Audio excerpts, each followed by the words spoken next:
दो वरदान तुम्हारे पड़े हैं, उनको आज शाम को मांग लो। एक में गद्दी भरत जी को और दूसरे में राम को 14 साल का वनवास। कौशल्या तुम्हारे खिलाफ साजिश कर रही है, तुम उसके बेटे का सब छीन लो, उसको दुखी कर दो।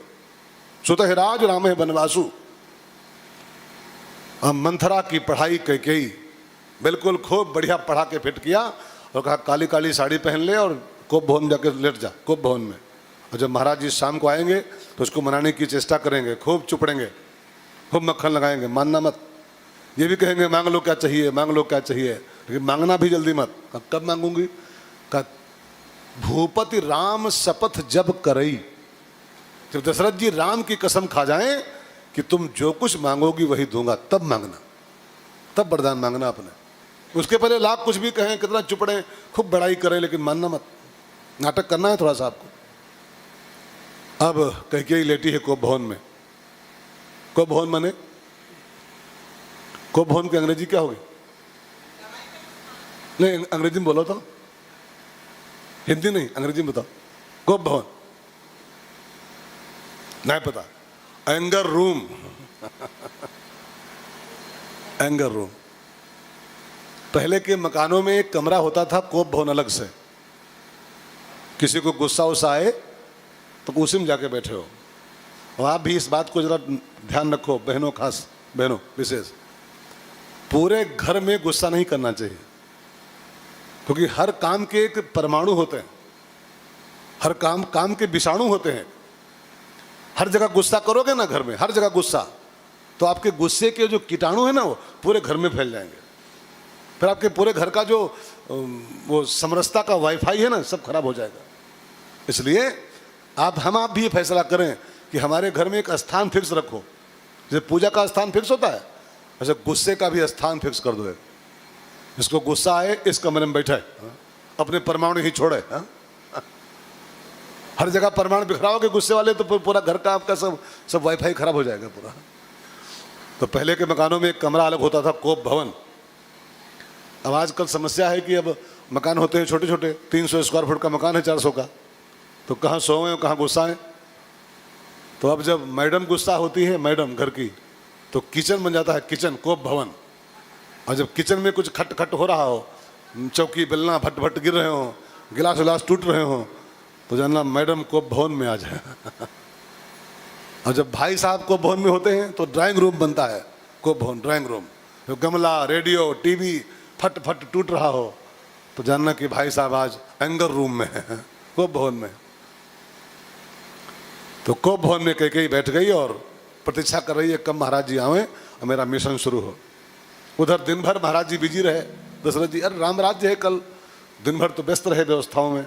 शाम को जब दरबार से थोड़ा खाली हुए तब महल में आए, और महाराज जी का स्वभाव था एक कि वो सीधे कैकेयी के महल में पहले आते थे। तो गोस्वामी जी कहते हैं सांझ समय, जब शाम का समय हुआ और जब महाराज जी काम धाम से थोड़ा फ्री हुए और महल में आए, तो सांझ समय सानंद नप गयो के कई गेह गवन निकट किया जनुधर देह स्नेह। सीधे महाराज जी शाम के समय दरबार से आए और कैकेयी के महल की ओर बढ़े हो। अब यहाँ पर तनिक वैज्ञानिक अर्थ समझो आप। सांझ माने होता है बुढ़ापा। सांझ माने खाली शाम नहीं कि वो 5 बजे आए होंगे, 5-6 कुछ नहीं। सांझ का अर्थ होता है जीवन की सांझ। न जाने किस गली में जिंदगी की शाम हो जाए। वह ना वो एक शेर कहीं पर मैंने पढ़ा था, उजाले अपनी यादों के हमारे साथ रहने दे, न जाने किस गली में जिंदगी की शाम माने बुढ़ापा। ठीक है ना। अब बुढ़ापे की अवस्था महाराज जी की हो, जा कहा रहे कैकेयी के घर की ओर। कैकेयी माने क्या होता है? मैंने कल बताया, कल नहीं परसों राम जन्म बताया था। 3 रानियां जो हैं ये क्या है वास्तव में? खाली रानियां नहीं है वो कौशल्या माता और सुमित्रा माता और कैकेयी माता। मैंने व्याख्या किया था, आपको याद है कि भूल गए? भूल गए ना? भूल गए ना बाबू? हाँ, कौशल्या माने क्या होता है? ज्ञान शक्तिश्च कौशल्या। ज्ञान कौशल्या है, सुमित्रा उपासना, सुमित्रा भक्ति है, और क्रिया शक्ति से कैकेयी, कर्म कैकेयी है। बोल चुका हूं मैं इसके ऊपर, आपको भूल जाता है, इसलिए कथा बार बार सुननी पड़ती है। अगर ठीक से कथा याद हो जाए तो एक कथा काफी है, दूसरी कथा कोई काम ही नहीं। अच्छा मैं आपसे पूछूं, परीक्षित जी कई भागवत सुने थे? नहीं, परीक्षित जी कितनी भागवत सुने थे? कितनी?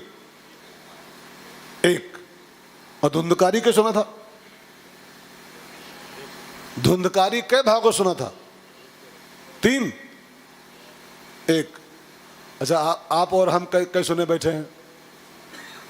प्रश्न है कि परीक्षित खाली एक सुना और परम धाम चला गया, धुंधकारी केवल एक सुना भागवत, विमान आया बैठ के चला गया, हम आप 27-28 सुने बैठे हैं। आप में से कई ऐसे भाई लोग होंगे, भाई बहनें, जो अभी जो पूछो तो बोले अरे जानते हो रामेश्वरम में एक सुने थे, एक द्वारिकम सुने थे, एक वहाँ सुने थे, एक वहाँ सुने थे, मेरी 28 भागवत हो गई। 28 भागवत। अब आप तो 28-29 सुने होंगे। मेरी कथा थी कहीं दिल्ली उल्ली में, तो एक महिला मुझसे मिली, बुढ़िया, और कहा महाराज जी मैं 125 भागवत सुन चुकी हूँ यजमान बन के, द्वारका में, जगन्नाथपुरी में, वहाँ 125 भागवत मैंने सुन रखी है। तो हमने उससे कहा माता जी इसका मतलब है तुम धुंधकारी से बड़ी भुतवा हो। धुंधकारी खाली एक ही सुना था और एक विमान में बैठा चला गया हो परम धाम, और तुम 125 सुन के ही टहल रही हो। हाँ, इसका मतलब है कि तुम उससे बड़ी प्रेत हो। हाँ, उससे बड़ी प्रेतात्मा हो तुम। एक भागवत काफी होती सुनने जीवन के लिए, एक भागवत पर्याप्त होती। लेकिन हम लोग सुनना क्यों पड़ता है बार बार? सब भूल जाता है पूरा। अभी परसों बताए थे, सब भूल गए। ज्ञान कौशल्या है, भक्ति सुमित्रा है और कर्म कैकेयी है। ठीक है, पक्का हो गया? पक्का रहेगा? अब दशरथ जी, सांझ का समय है, माने बुढ़ापा, सांझ माने बुढ़ापा, और दशरथ जी बुढ़ापे में जा रहे हैं कैकेयी के महल की ओर। जब जिंदगी में बुढ़ापा आ जाए तो इंसान को कौशल्या कह जाना चाहिए था, ज्ञान की ओर जाना चाहिए था। बुढ़ापे में इंसान ज्ञान की ओर बढ़े, बुढ़ापे में इंसान भक्ति की ओर बढ़े। लेकिन बुढ़ापा तक इंसान अगर कैकेयी के वहां जा रहा है, कैकेयी में ही फंसा हुआ है। कैकेयी माने कर्म। ठीक है ना? अब 85 साल के बुढ़ऊ दुकान खोले जा रहे हो, 90 साल के बुढ़ऊ 85 साल के चल नहीं पा रहे हैं, टांगे कांप रही हैं सब दोनों।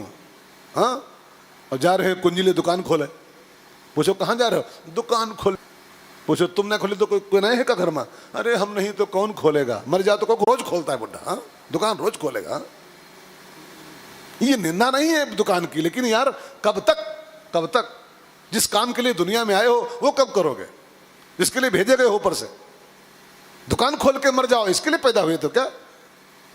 नौकरी करके खाली मर जाओ इसके लिए दुनिया में पैदा हुए हो? नहीं, कुछ और करने यहाँ आए हो। सांझ के समय जाइए कौशल्या के महल की ओर, सांझ का समय हो तो जाइए सुमित्रा के महल की ओर, भक्ति की ओर बढ़िए, ज्ञान की ओर बढ़िए। बुढ़ऊ 85 साल के बुढ़ऊ दशरथ जी जा रहे हैं, का गए कैकेयी के, कैकेयी कहाँ जा रहे हैं? पहुंचे तो देखा क्या, वो काली काली साड़ी पहने लेटी है कोप भवन में। दशरथ जी उसके पास बैठे और रिसानी, हे रानी जी क्यों गुस्सा हो? यही है तो रानी रिसानी, पर सत पानी पति ही निवारई। यही है तो रानी रिसानी, पर सत पानी पति ही निवारई। मानव सरो भुवंग भामिनी, विषम भाति निहारई। उसके पैरों पर ऐसे हाथ रखा, रानी जी क्यों गुस्सा हो? और जब ऐसे टच करके पूछे क्यों गुस्सा हो, तो झटका मारी कैकेयी, 440 वोल्ट झटका मारी। डोंट टच मी, मुझको छुओ मत महाराज जी। क्या हुआ महारानी जी, क्यों गुस्सा क्यों हो रही हो? इतना गुस्सा क्यों? कुछ उनको लगा ना महाराज जी को शायद कुछ मांगना चाहती, ये तो थोड़ा चुपड़ूं तो शायद खुश हो जाए। तो बार बार कह राओ सुमुखी सुलोचनी, फिक वचनी, कारण मोहि सुनाओ, गजगामिनी निज कोप कर। हे सुमुखी, हे सुलोचनी, हे कोकिल बहनी, हे गजगामिनी, क्यों गुस्सा हो? अब जरा सोचिए, 90 साल का बुढ़ा आदमी है, चौथेपन का आदमी है, हाँ? अब बोल रहा है सुमुखी, सुलोचनी, मृगनयनी, कोकिल बहिनी, गजगामिनी, हाँ? अच्छा आप जरा कल्पना कीजिए 2 मिनट के लिए, इतने उम्र दराज आदमी के मुंह से, 90 साल के बुढ़े के मुंह से ये कोकिल बहिनी और पिक बहिनी और मृगनयनी और गजगामिनी जम रहा है, जम रहा। ये सब 25-30 साल तक जमता है, सब 25-30 साल तक। शादी नई नई हुई हो, नया नया जोड़ा हो और गजगामिनी और मृगनयनी और बेबी बब्बे सब बोलो तो अच्छा लगता। अब 90 साल बुढ़ऊ अपनी बूढ़े बोले बेबी कहाँ गई थी बेबी, तो फिर बूढ़ा को, उस बुढ़ऊ को लानत है। 25-30 साल तक बेबी भी बोल लो, सोना मेरी बेबी, मेरी सोना, लेकिन वहां तक तो अच्छा लगता है। 90 साल के बुढ़ऊ बोले बूढ़ा आई लव यू बूढ़ा, तो बुढ़ऊ के मुंह में पर आगे नहीं बोलेंगे हम। बुढ़े के मुंह से राम राम जमता है, सुमुखी सुलोचनी, ये सब जवानी के शब्द होते हैं। उम्र हो तो सब बोल लीजिए, ठीक है। अब राम राम बोलना है कि गजगामिनी बोलना है? बार बार कह राव सुमुखी सुलोचनी बिक बचनी, कारण मोह सुनाओ गजगामिनी। ये 90 साल की अवस्था में ये शब्द बदबू दे रहे हैं, बदबू मुंह से।